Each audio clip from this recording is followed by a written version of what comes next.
Votre point de vue m'échappe. Je comprends parfaitement, mais je ne partage pas le même point de vue. Scotty, si ton amour pour moi est sincère, tu le permettrais. C'est juste une rencontre physique, ça n'aura pas d'impact sur notre mariage. Au contraire, ça pourrait l'améliorer. Je l'entends maintenant, Amber. Est-ce que j'ai l'impression de m'améliorer? Tu es mon épouse et j'envisage de vieillir ensemble. Pourquoi ne peux-tu pas me soutenir et me permettre de le faire? Le problème, c'est que je ne suis plus ton seul conjoint. C'est absurde. Non, ce n'est pas le cas. Tu as maintenant 2 maris. Un que vous avez épousé, avec qui vous avez eu des enfants, avec qui vous avez partagé vos finances et votre vie, et qui a maintenant l'intention de s'engager dans des relations intimes avec quelqu'un d'autre plutôt qu'avec moi. Votre autre mari est la priorité pour vos activités extra-conjugales. C'est avec lui que vous raconterez des histoires sur mon insuffisance pour justifier votre infidélité. Le problème avec cet arrangement bigame, c'est que je ne suis pas d'accord. Je ne me souviens pas vous avoir marié, toi et Ralph, ou qui que soit ton amant. C'est ridicule. Tu es mon seul mari. Tim n'est qu'un moyen de combler ce que tu ne peux pas fournir. Je ne te traiterai jamais comme un second, je te le promets. Scotty, ton état d'esprit est dépassé. Tu serais surpris de voir le nombre de nos amis qui ont des liaisons et dont le mariage est intact. Comme Daniel, qui en est à son 3e mariage. Tu vois que tu cherches la validation d'une personne aux mœurs légères pour justifier tes actes. Je me demande quel serait son conseil. Insulter Daniel et moi ne résoudra rien. J'ai décidé de le faire. Je l'ai mérité après avoir sacrifié mes désirs pendant des années. J'ai été loyal, j'ai contribué de manière égale à notre famille dans tous les domaines, et maintenant que les enfants sont indépendants, il est temps que je me récompense. Une petite liaison est une petite demande après tout ce que j'ai fait. Ne me menace pas de divorce, cela te nuirait à toi et à ton entreprise, tandis que les enfants et moi nous débrouillerons très bien. Tu sais, Amber, peut-être qu'avoir un amant n'est pas une si mauvaise idée après tout. Je suis d'accord à une condition. Enfin, tu comprends la situation. Quelle est la condition? Je ferai de mon mieux pour la remplir.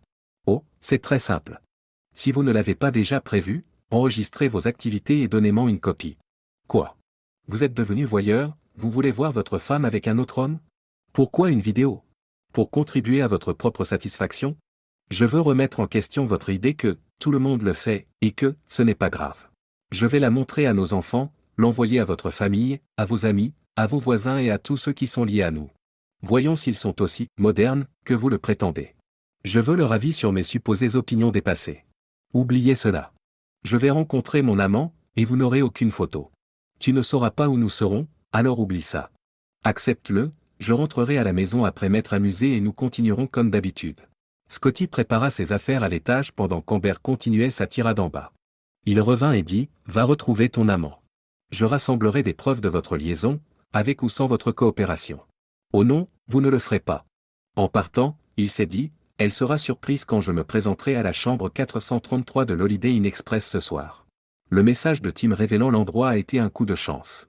J'ai, accidentellement, mis la main sur son téléphone alors qu'elle était aux toilettes. Amber frappe légèrement à la porte de la chambre 433, prudente à l'idée que quelqu'un puisse l'observer. Tim lui répond, en caleçon.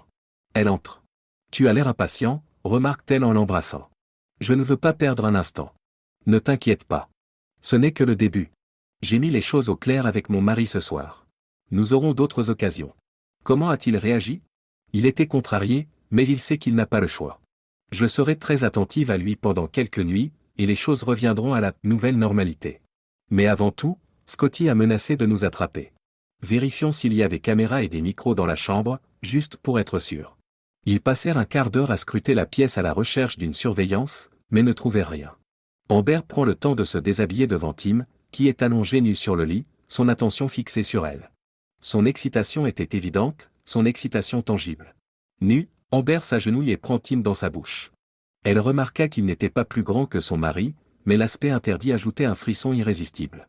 Il ne fallut pas longtemps à Tim pour atteindre l'orgasme, ce qui surprit Amber. « Pourquoi ne m'as-tu pas prévenu » s'exclame-t-elle. « Je pensais que tu avalerais. Ce n'est pas ce que font la plupart des femmes maintenant.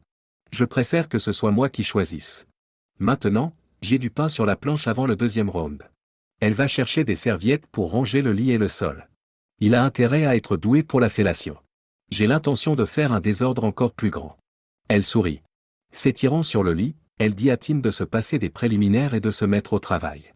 Il accepta volontiers, même si sa technique n'était pas impressionnante. Mais Amber était prête et, en quelques minutes, Elle fut envahie par une satisfaction suprême. Elle était prête pour plus. Maintenant, mon amour, remplis-moi.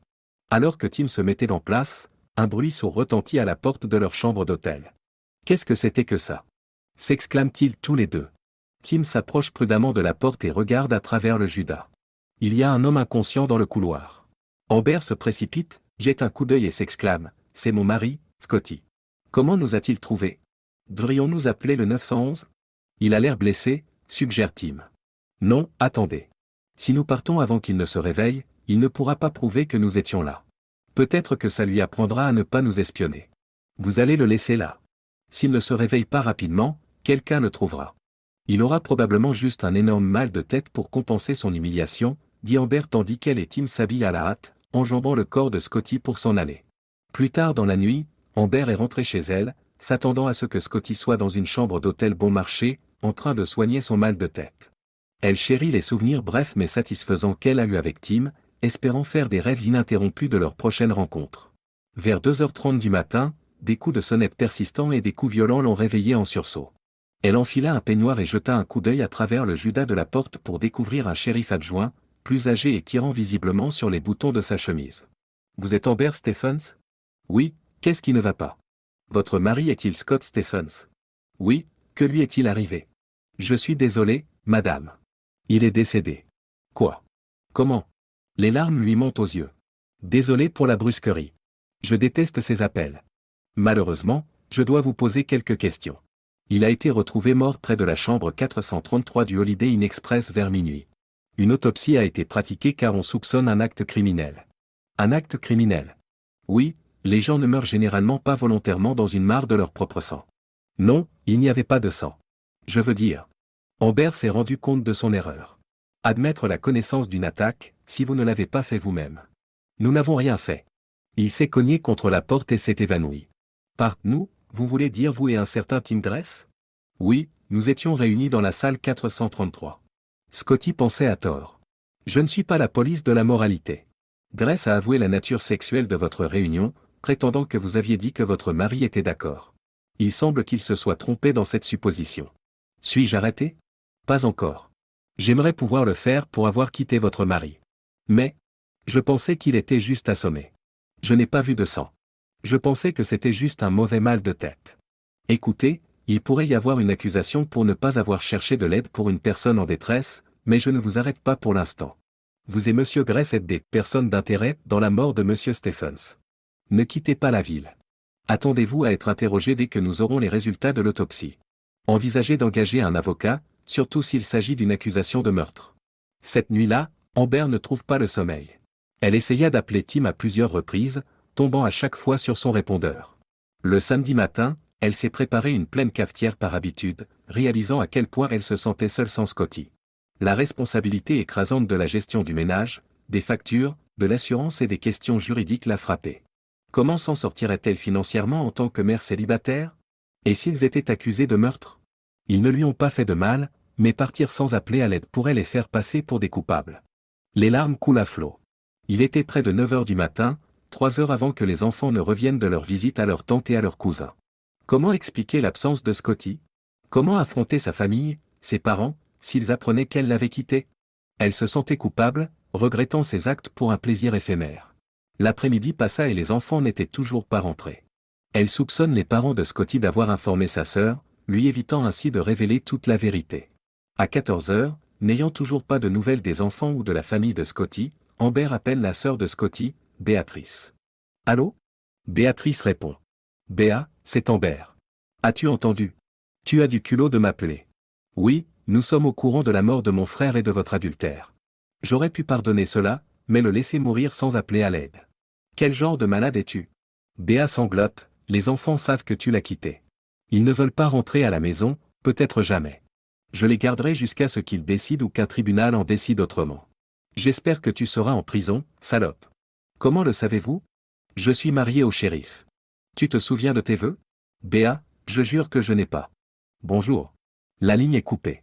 Elle a essayé d'appeler Tim, mais n'a pu joindre personne. Seule et angoissée, elle a envisagé de se suicider, trouvant du réconfort dans une bouteille de vodka. Mangeant peu et buvant beaucoup, Amber s'est isolée. Lundi, elle s'est fait porter pâle, sentant le poids de ses actes. Personne au travail n'était au courant de la mort de Scotty. Vous vous sentez bientôt mieux? Et pourquoi pas jamais? Amber se réprimande.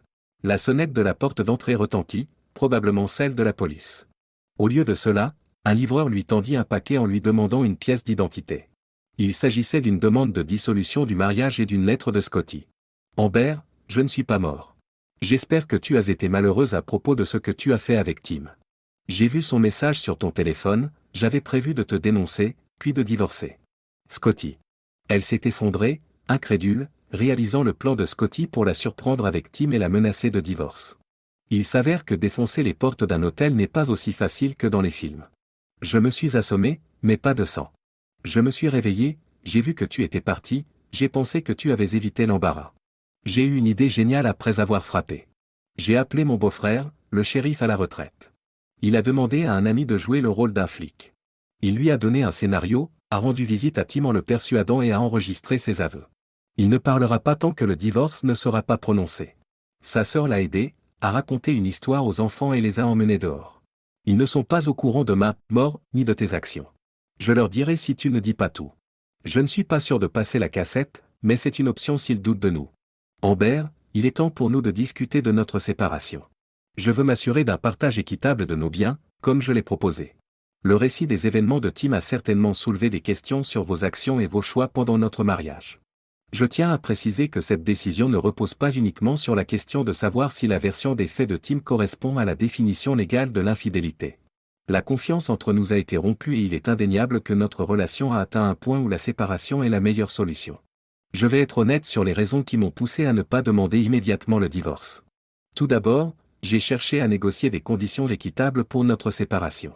Deuxièmement, j'étais aux prises avec des sentiments de blessure et de trahison et je voulais que tu comprennes l'impact de tes actions.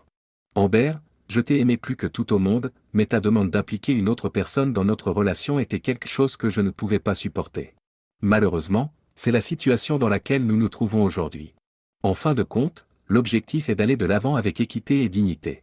Veuillez envisager de signer les papiers du divorce afin d'éviter de prolonger nos souffrances mutuelles. Je vous prie d'agréer, monsieur, l'expression de mes sentiments distingués. Scotty. J'ai ajusté le ton pour qu'il soit plus attentionné et moins conflictuel, tout en exprimant le désir d'une séparation équitable. Épilogue. Amber portait lourdement le poids de ses erreurs. Elle a signé les papiers et dans les mois qui ont suivi, elle a donné la priorité au temps que Scotty passait avec les enfants, en veillant à ce qu'ils puissent se rapprocher malgré les circonstances. Elle a choisi l'honnêteté avec ses enfants, même s'il leur a fallu du temps pour accepter ses actes et reconstruire leur relation.